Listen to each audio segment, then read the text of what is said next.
Ok, bienvenue chez Djaba Bovi. Avant de commencer, ne manquez pas de vous abonner à la chaîne et d'activer la cloche de notification pour ne pas manquer nos prochaines vidéos. Aujourd'hui, on va continuer avec notre cours de dessin technique. On va parler tout simplement de la perspective cavalière. On va monter dans cette vidéo étape par étape, pas à pas, comment donc représenter une pièce en perspective cavalière.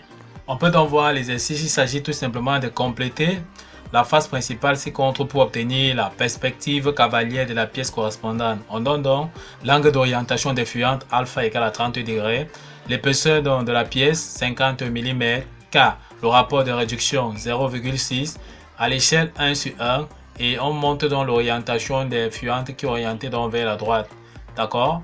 On dit donc que la face principale est déjà représentée à l'échelle 1 sur 1. On peut donc voir la face principale de la pièce dont on va utiliser tout simplement pour représenter notre perspective cavalière. Donc, premièrement, nous devons donc calculer la longueur des fuyantes. On calcule donc la longueur de fuyante d'après la formule longueur de fuyante égale à épaisseur multiplié donc par K qui est le rapport de réduction multiplié par l'échelle.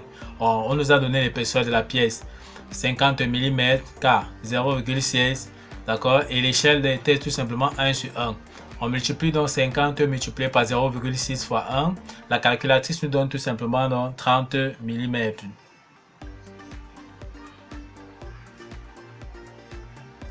Donc, voilà la longueur des fuyantes qui vaut tout simplement donc 30 mm. Pour la représentation de cette perspective, on aura besoin d'une règle graduée. On aura besoin de l'équerre de 30 degrés. Et on va orienter ça vers la droite, d'accord, qui correspond à la longueur des fuyantes. On doit placer la règle, le profil bien parallèle, d'accord, à une face de la pièce telle qu'on voit là. On plaque donc tout simplement notre équerre là-dessus. Et la règle doit rester fixe de manière à ce que lorsqu'on coulisse ainsi, ça va nous permettre tout simplement de tracer nos différentes fuyantes. Une fois qu'on a donc bien positionné notre règle graduée, on va donc commencer à tracer nos fuyantes. On commence donc par le premier point que nous avons repéré là, le point A. On trace donc tout simplement un trait fin. On peut donc voir la première fuyante qui est déjà tracée là en trait fin. D'accord. On continue donc au point B. On trace encore un trait fin. On peut donc voir la deuxième fuyante là. On peut donc constater que les deux fuyantes sont bien parallèles. On continue à coulisser notre règle graduée sur notre équerre sur notre règle graduée telle que nous avons dit. On passe donc au point C. On trace aussi un trait fin. Ensuite, on continue donc au point D. On trace également dans notre fuyante en trait fin. Au point E, on trace dans la fuyante en trait fin. On peut donc constater que toutes nos fuyantes sont donc parallèles. On continue ici au point F. On trace dans la fuyante. Donc ça veut dire tout simplement que l'angle d'inclinaison des fuyantes, comme nous avons vu ici, c'est tout simplement donc 30 degrés. On voit que les fuyantes sont bien orientées vers la droite. On continue donc à tracer les fuyantes. On passe donc au point G. On trace un trait fin. On continue.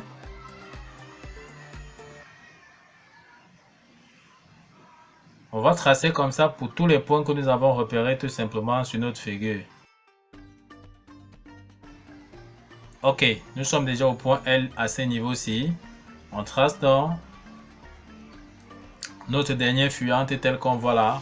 On peut donc observer comment nous avons donc tracé toutes les fuyantes donc en trait fin. Nous avons calculé la longueur des fuyantes, ça nous a donné 30 mm. À l'aide donc de la règle graduée et de notre compas, on va donc repérer les 30 mm. Pourquoi? Parce que ça va nous permettre de reporter facilement dans cette mesure là sur toutes les fuyantes que nous venons donc de tracer facilement.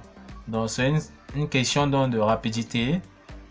Donc on ouvre donc tout simplement, on repère donc 30 mm avec notre compas. On va aller sur chaque fuyante que nous avons donc tracée. On va reporter cette valeur là. On commence donc par le point A. On répète donc on peut donc observer déjà. On peut donc voir comment nous avons donc tracé. On part donc au point B. On plante dans la pointe sèche du compas. On trace. On continue au point C. On trace.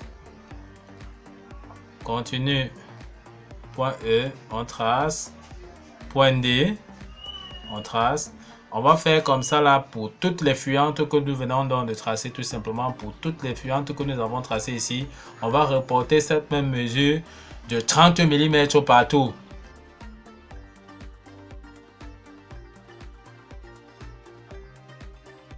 On trace donc à partir du point K, on reporte donc cette valeur. On peut donc observer les longueurs, les différentes longueurs des fuyantes que nous avons donc tracées, d'accord. Tout ce qu'on aura à faire, on peut donc repérer les différents points que nous venons de tracer là par chaque lettre, d'accord. Ici, ça c'est A, donc ici nous avons donc A'. Ici c'est le point B, donc ici nous avons donc B'. Ici c'est C, donc ici là nous aurons donc C'. Ici c'est E, donc ici nous aurons donc E'. On va repérer comme ça là sur tous les points de la pièce que nous venons donc de tracer.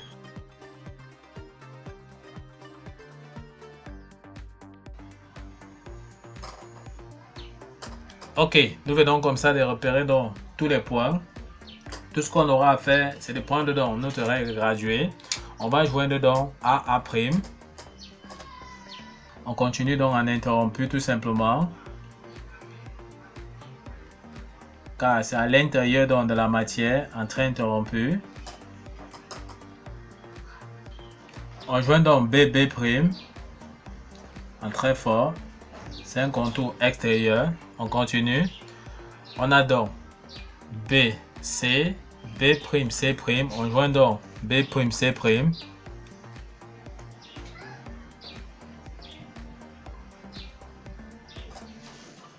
On joint C'.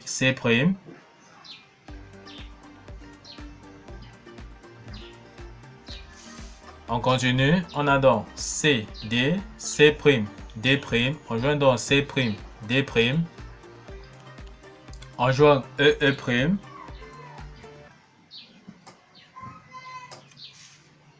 On a donc E, F, F'. On joint donc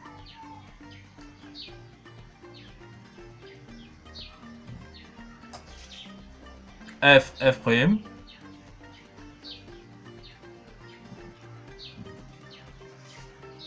G'.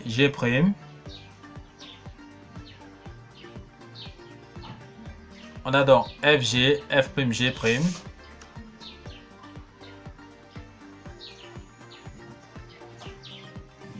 En très fort. On continue. On a donc HG, on a donc H'G', entrée interrompue parce que c'est à l'intérieur de la matière. On joint donc H', entrée interrompue à l'intérieur de la matière. Donc c'est un détail caché. Ensuite, on joint donc I, H,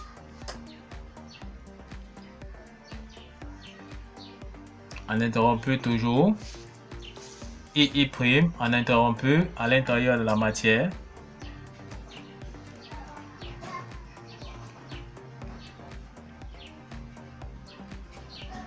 G', en interrompu.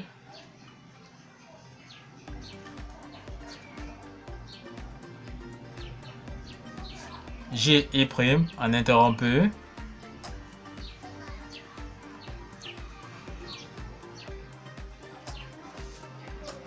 On continue. On joint donc K'. Donc d'ici jusqu'ici, c'est un trait fort. Et lorsqu'on traverse donc le prochain trait ici, ça continue dans l'interrompu. On joint donc J', K', en interrompu.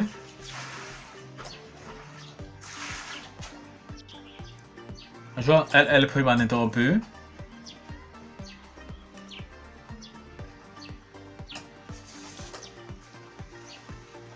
On continue, on a donc A, L ici. On joint donc A', L' en interrompu.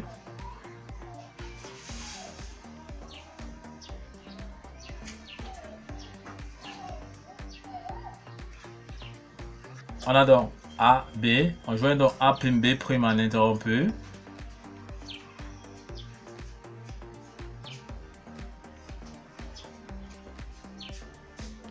On joint donc D prime en interrompu.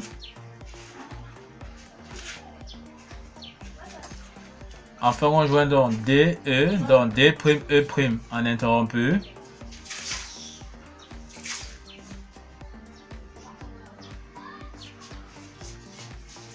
Ok, donc on va donc essayer de joindre cette fois-ci.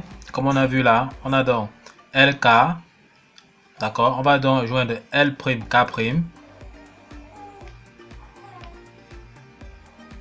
en interrompu, toujours parce que c'est à l'intérieur de la matière, donc c'est un détail caché. Ok, nous sommes donc arrivés au terme de cette vidéo qui nous montrait donc étape par étape, pas à pas, donc comment représenter une perspective cavalière. Ne manquez pas donc de vous abonner, de liker, de partager et d'activer donc la cloche de notification pour ne pas manquer nos prochaines vidéos. Sur ce, à bientôt.